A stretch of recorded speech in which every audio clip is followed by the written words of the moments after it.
Sejam bem-vindos! Fique agora com o programa Espiritismo em Nossas Vidas com Wagner Ideale, sempre com temas que estão ligados ao nosso dia a dia. Olá pessoal, vamos a mais um programa Espiritismo em Nossas Vidas e agora nós vamos na segunda parte do livro Obsessão.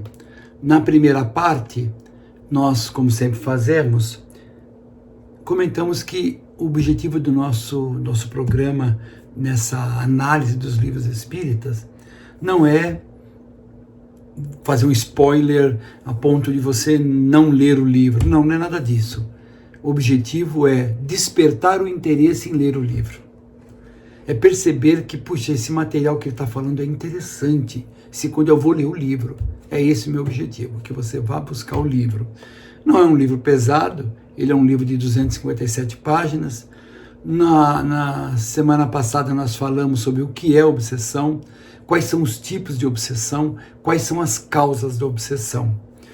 E caso você não assistiu, pega lá, está lá na internet, lá no YouTube, você tem o programa anterior. E agora, nós vamos para frente. Quais são os efeitos da obsessão? Porque, como dissemos, a obsessão, ela vai provocar desequilíbrio. Uma obsessão simples nos deixa muito mal, perdendo concentração, perdendo o foco, aquela coisa toda. Uma obsessão mais profunda, chamada fascinação, vai levar, eu não falei na semana passada, eu deveria ter falado, mas falo agora, vai levar o médium ao ridículo.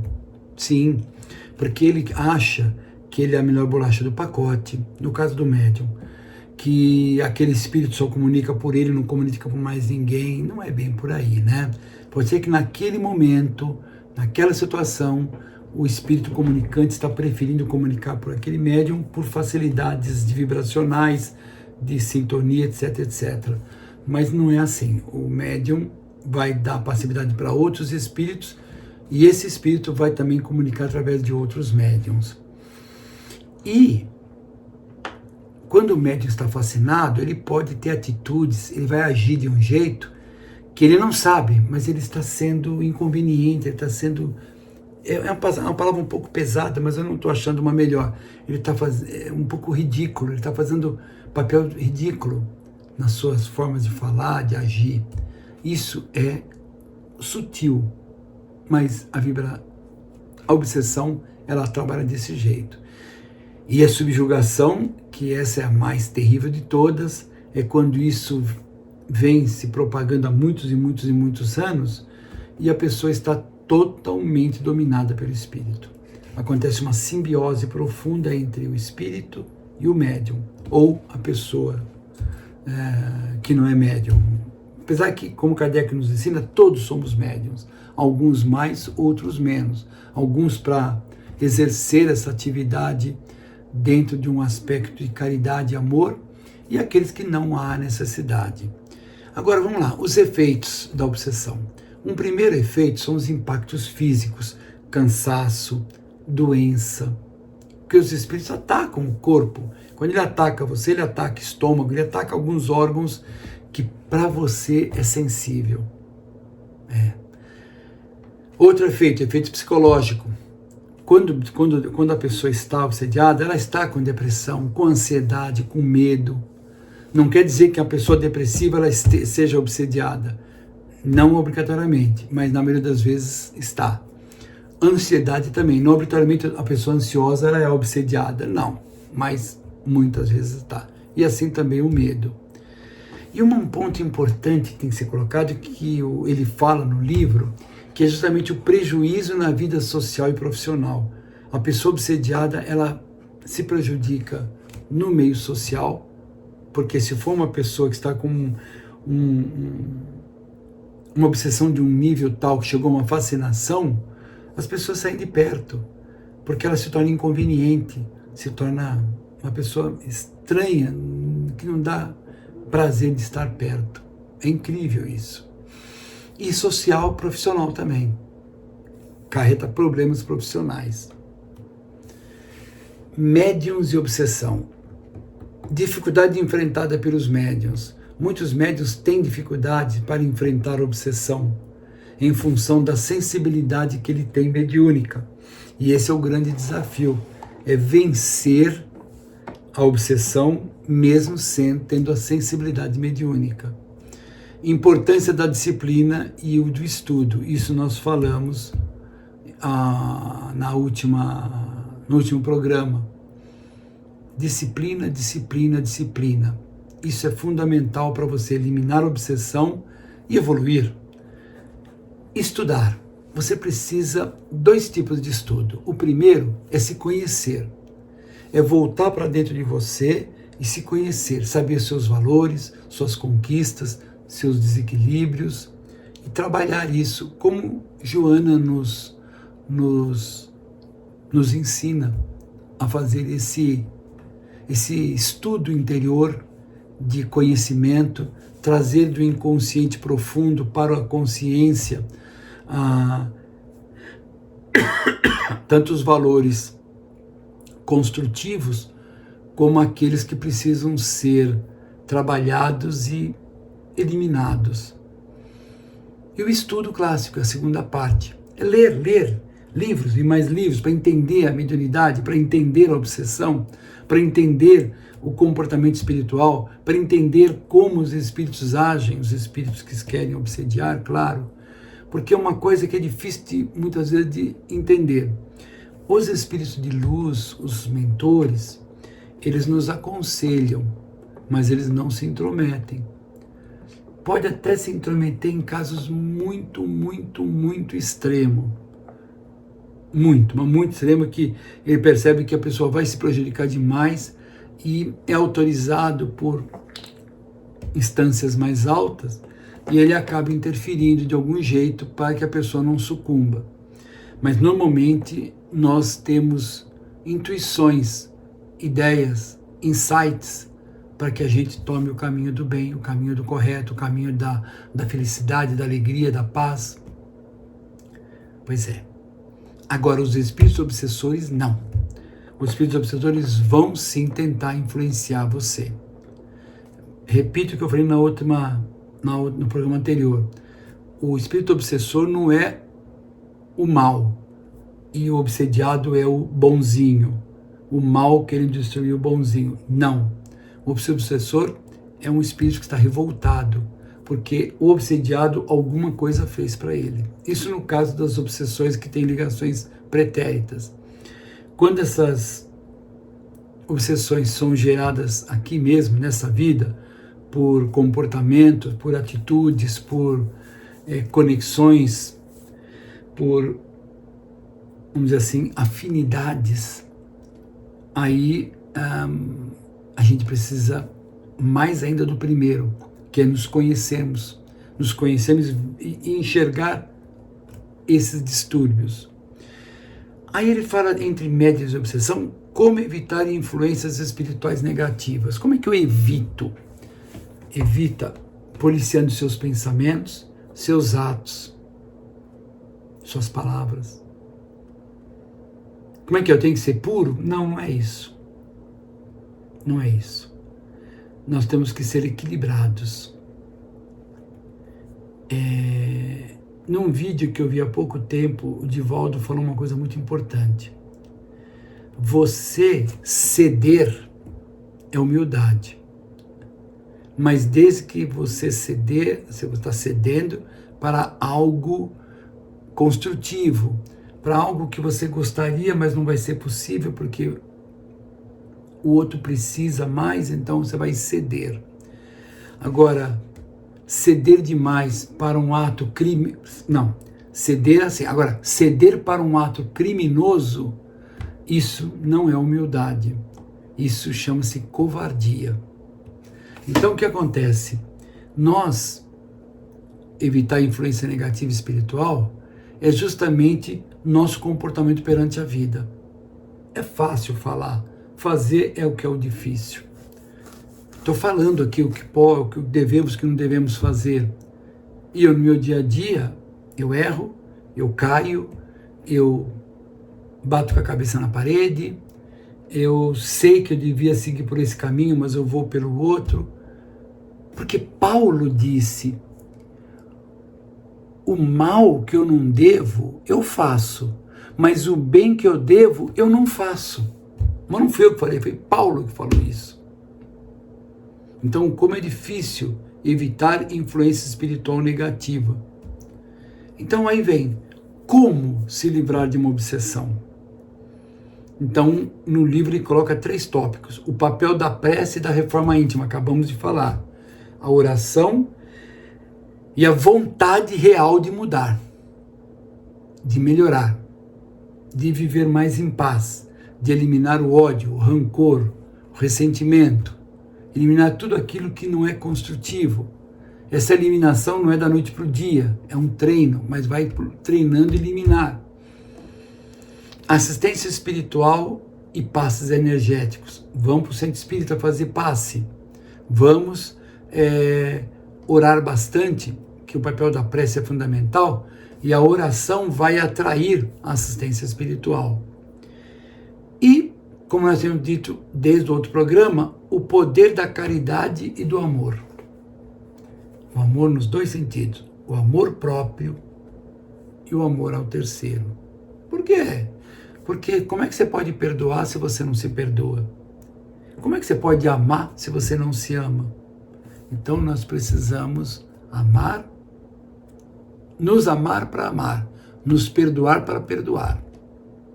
É isso que quer dizer o poder da caridade e do amor próprio. E aí a gente começa a perceber, o livro vai... Como eu disse, eu resumi o livro em 2 programas. Esse livro tem 257 páginas, ele entra em uma grande profundidade no problema da obsessão. Você pode ler no livro dos médiuns, vai ter também, você vai pegar nos livros do André Luiz, do Emmanuel, livros do Chico, de outros autores.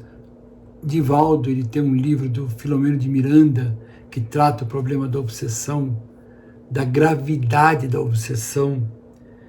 E aí nós vamos perceber que muita gente famosa, que está lá no brilho do ouro, da fama, são pessoas, quando você vê as atitudes, o comportamento, são pessoas com problemas de obsessão.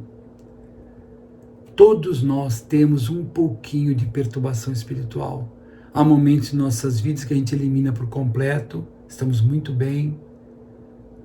Há momentos que nós estamos densos, tensos, envolvidos com essa carga negativa. É a experiência da vida humana, é a experiência da vivência, é o aprendizado enquanto estamos aqui na vida física. E aí me veio agora na cabeça aquela frase que o Chico diz assim: cuide do seu corpo, da vida, das coisas à sua volta, cuide, como se você fosse viver 200 anos. Mas cuide da sua alma, como se você fosse morrer amanhã.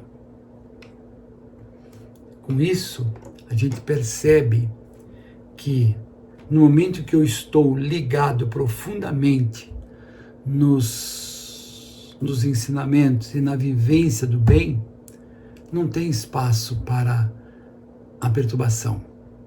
Eu lembro, eu tinha 18, 20 anos, estava no começo da minha vida no Espiritismo, um senhor muito amigo meu, que me acompanhou por muitos anos, que me ensinou muito do Espiritismo, ele falava assim: Wagner, se você manter o teu padrão mental um tiquinho assim, acima das pessoas, um tiquinho assim, não há perturbação que te pegue, não há perturbação que venha te desequilibrar. Mas aí vem aquela história, quem é que consegue ficar um tiquinho assim acima? Você está bem agora, você assistiu o programa, bacana, você está bem. Daqui a pouco acontece alguma coisa que pega, e aí você fica nervoso, você isso, aquilo outro, começa um processo de desequilíbrio. E esse desequilíbrio tem uma outra faceta. Você está aqui num patamar alto, com comportamentos nada edificantes, comportamentos pequenos, você cai aqui embaixo, padrão vibratório. Para voltar onde você estava, dá um trabalho, mas dá um trabalho de pensamento, de ação, de mudar totalmente a visão das coisas, dá muito trabalho até você voltar lá. Se não voltar, aí acontece expiações na nossa vida. Para saltarmos desse patamar para o mais alto, requer agora as provas, os testes, para ver se estamos realmente no caminho, se nós realmente vencemos aquela etapa. Porque a vida tem essa espiral, né? Você passa por uma situação, volta, daqui a alguns anos você passa de novo. Mas se aquela primeira vez que você passou por essa situação, você conseguiu resolver mentalmente, emocionalmente, você resolveu aquilo dentro de você, aquilo não passa nunca mais. Você aprendeu já a lição, então não tem porquê. Porque se passar, você tira de letra, você já aprendeu. Então o plano espiritual vai colocar você em outras provas. E prova daqui, prova dali, estudos daqui, estudos dali. Quando você menos espera, você está adentrando a espiritualidade. E numa condição muito, muito melhor. Para quê? Para que você comece a despertar consciência. E esse despertar de consciência te leva a uma satisfação interior, que Jesus chamava do reino de Deus. Ainda nos dias de hoje, 2025, existem milhões e milhões de pessoas no mundo, algumas enganadas por pessoas maldosas, outras porque não conseguem assimilar, que o reino de Deus é dentro do seu coração. Não é num lugar geográfico lá, uma montanha, cheio de anjinho tocando harpa, cheio de nuvenzinha branca, e para lá que você vai. E lá você vai encontrar Deus, que é um velhinho de barba branca, sentado num trono de ouro, e ali ele fica administrando o universo. E você vai sentar perto dele, vai ficar ali, olhando para a cara dele. Por incrível que pareça, a pessoa quer o ócio. O ócio é interessante. Eu quero ficar lá eternamente, cantando hosanas ao Senhor. Nada contra. Mas não é bem assim as coisas. Na medida em que evoluímos, vamos para outros patamares, com novas obrigações, com novas atividades, cada vez mais sutil, mais profunda, mais agradável. Vocês imaginam como é que deve ser a vida hoje de Jesus, no patamar onde ele está? Vocês imaginam os espíritos de luz como devem viver na espiritualidade, ou encarnados em planetas extremamente evoluídos?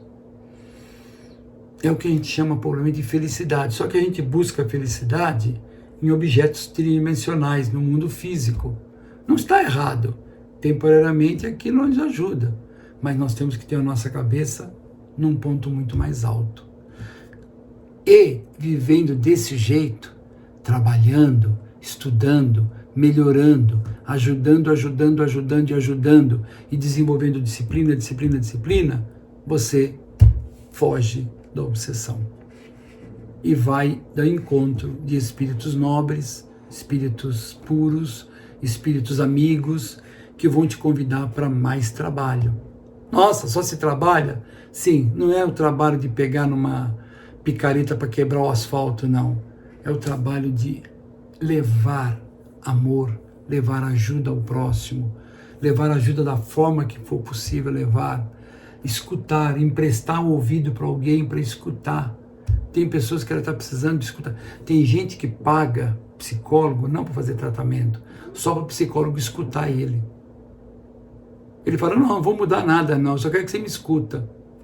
E ele fala, tá bom, você vai me pagar para eu ficar 1 hora te escutando, tá bom. Então ele fala, depois ele vai embora e a vida continua igual. Então nós precisamos ajudar. E a conclusão, o estudo da obsessão é um estudo maravilhoso, o autoconhecimento e a vigilância espiritual é fundamental, e o Kardec, no final do livro, ele dá uma mensagem sobre o problema da obsessão, o ensino de Jesus, o nosso processo de evolução. É uma mensagem muito bonita e o livro se encerra. E eu encerro aqui o nosso programa, o Espiritismo em Nossas Vidas, para a semana que vem, um novo livro, um novo assunto. Obrigado a todos por estar aqui assistindo ao nosso programa e fiquemos todos, como eu sempre digo, na paz do Divino Mestre. Tchau, pessoal.